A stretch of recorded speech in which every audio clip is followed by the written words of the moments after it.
अस्सलाम वालेकुम रहमतुल्लाहि व बरकातुहू। आज मैं आपके सामने नज़्म पेश करने जा रही हूँ, समाअत फरमाइएगा। एक वाक़या बतलाता हूँ मैं मुल्क अरब का, वो दौर मदीने में था पैगंबर रब का। एक आदमी दरबार नबूवत में था हाज़िर, ईमान की दौलत मिली वो पहले था काफिर।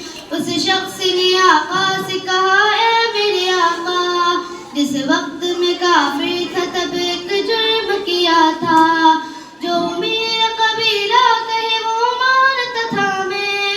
बेटी की विलादत को बुरा जानता था मैं। घर में मेरे पैदा हुई एक फूल सी बच्ची, पर मैंने उसे अपनी ही बेइज्जती समझी। नफरत थी मुझे उससे, मैं बेजार था उससे, लेकिन मेरी बीवी को बहुत प्यार था उससे। उस बच्ची ने मेरी इज्जत हर सिम से उछाली, बेटी की विलादत पे मुझे मिलती थी गाली। बाहों में झुलाया न कांधे पे बिठाया, मैंने न बेटी को कभी सीने से लगाया। चाहत ही नहीं थी कोई, उल्फत ही नहीं थी, सीने में मेरे उसके लिए मोहब्बत ही नहीं थी।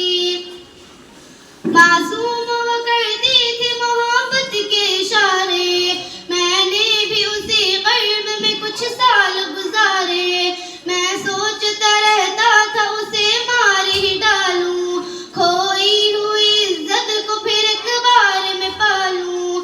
एक रोज उसे लेके निकल आया मैं घर से, वो बच्ची बहुत खुश थी मेरे साथ सफर से। वो तोतले अंदाज में करती रही बातें, हंस हंस के मैं सुनता रहा उस बच्ची की बातें। फरमाइश करती रही वो सारे सफर में, जागी न मोहब्बत मगर मेरे जिगर में। सहरा में निकल आया मैं बस्ती से निकल कर, बच्ची भी वहाँ पहुँची मेरे साथ ही चल कर। सुनसान जगह देख किसे शार हुआ मैं, उस बच्ची की तदफीन को तैयार हुआ मैं। तब मैंने सोचा कि यहीं कब्र बना लूं, और आज ही इस बच्चे से छुटकारा मैं पालूं।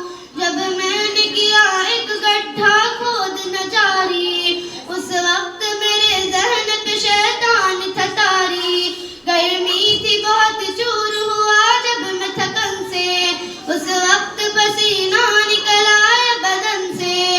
मासूम सी बच्ची को तरस आ गया मुझ पर, हाथों से उस बच्ची ने साया किया मुझ पर। तदफीन को बैठा था मुझसा भी कमीना, वो पूछ रही थी मेरे चेहरे का पसीना। रह रह के हाथ बटाती रही वो भी, और कब्र की मिट्टी को हटाती रही वो भी। वो पूछती रहती थी मुझे बतलाए न